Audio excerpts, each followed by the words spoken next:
Hi, I'm Joe Terso with HivePoint Group. As more and more MSPs outsource their labor, they try and find the most effective way to do so. One of our clients in the process Hive had asked the question, what is the EOR and what is a COR and when do I use them?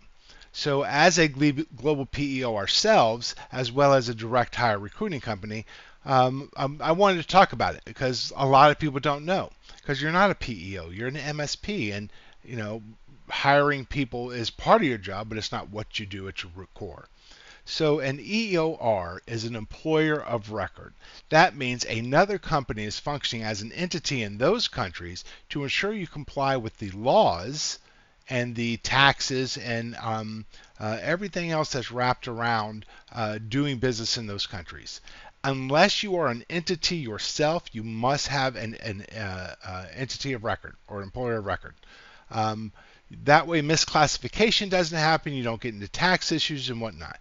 You cannot pay people like a 1099 in the U.S., right? And just say, oh, they're responsible for the taxes, because we work that way, and you report that to and your finances.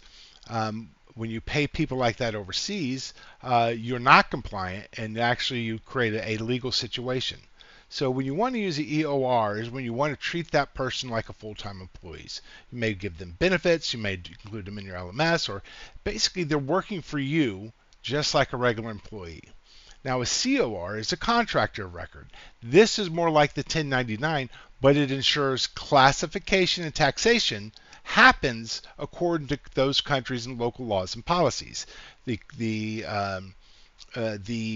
recipient, right, the employee, will already have had their taxes taken out, and they're in no jeopardy of having to pay their own taxes. So what you agree to pay them is what they're going to get, and they're not responsible for the taxes like a 1099.